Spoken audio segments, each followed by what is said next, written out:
السلام عليكم ورحمة الله وبركاته. أهلا بكم في مطبخ منى كاتش. النهاردة هعمل معاكم حاجة حلوة برضو. هعمل معاكم العدس الأصفر بس بحاجة جديدة المرة دي. خلاص يلا بينا نسمي الله وأوريكم المقادير بتاعتي. النهاردة هعمل لكم العدس الأصفر بتاعي مع إيه؟ ما تستغربوهاش، مع البامية، قرنين بامية. أكلة حلوة قوي قوي من أكلات زمان، دي كانت تعملها جدتي فأنا حبيتها منها بصراحة. خلاص طب هنعملها ازاي وايه مكوناتها؟ عندك العدس الاصفر زي الكميه اللي انت عاوزاها، كوبايه، كوبايه ونص، كوبايتين، زي ما انت عاوزه. وعندي قرنين باميه بس، يعني ما اخدش دول كلهم كمان. خلاص ايه تاني الطشه بتاعتها؟ عندي توم، عندي كزبره، عندي ملح، عندي فلفل بس. ما عنديش حاجه تاني. اكله بسيطه جدا جدا جدا، وهتدوها ان شاء الله وتقولوا لي رايكم فيها. يلا بينا نشتغل، نجيب الحله ونشتغل.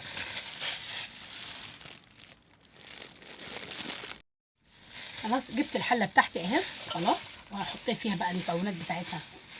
احط العدس بتاعي اهو. خلاص ادي العدس بتاعي، وادي الباميه بتاعتي.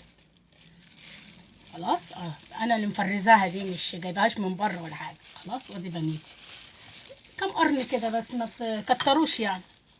خلاص دي بس المكونات بتاعتي لحد دلوقتي. خلاص وادي الميه بتاعتي، ما تكتروش، تعوموش ميه العدس يا جماعه. خلاص عشان العدس الباميه مسلوقه ومفرزه، والعدس مش بيحتاج ميه كتير. خلاص اهو زي ما انتم شايفين كده، واحطها على النار وبعد ما تيجي هوريها لكم. ودي بقى للطشه بتاعتها، مش هحط اي حاجه فيها ولا ملح ولا اي حاجه. خلاص يلا بينا نحطها على النار، وما تجهز هشوف هنعمل ايه مع بعض. اهو يا جماعه بعد العدس ما استوى عندي ودي تمام اهو، وشرب ميته اللي انا حطيتها له.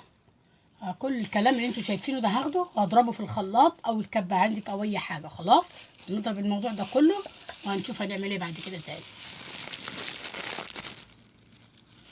اهي يا جماعه بعد ما ضربتها بصوا شوفوا لونها ايه، تشبه البصاره بس هي فاتحه.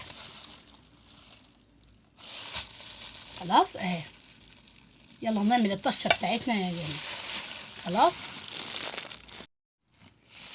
هنعمل الطشه بتاعتنا كمان. يلا انا معايا طاسه الصغيره دي، واحط الثوم، واحط الكزبره، واحط الملح، واحط شويه الفلفل.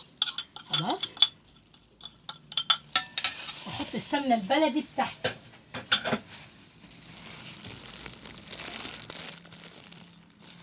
خلاص حطيت ايه، حطيت الثوم والملح والفلفل والسمنه البلدي بتاعتي يا جماعه.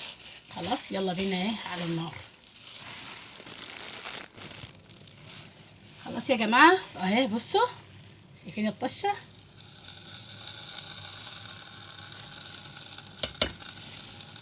احلى طبق عدس بالباميه تاكلوه. خدي حطينا الطشه بتاعتنا، يلا بينا نسرفز ونشوف هنقدم معاه ايه. وايه رايكم بعد ما سرفزت اللي معايا العدس بالباميه؟ يا رب يعجبكم ان شاء الله. مع البصل الاخضر بتاعنا الجميل ده اهو، اكلات الشتاء الحلوه دي. ومعانا جميع انواع المخللات، لفت بدنجان صغير اهو جميل. معانا ليمون، انا مخللاه كل المخلل اللي انتوا شايفينه ده انا اللي عاملاه في البيت. والبصل طبعا الاخضر. ومعانا احلى طبق باميه، عدس بالباميه، تاكلوه بالهنا والشفا مع العيش البلدي. ويا رب يعجبكم ان شاء الله. منتظراكم، منتظره لايكاتكم واشتراككم في القناه. والسلام عليكم ورحمه الله وبركاته.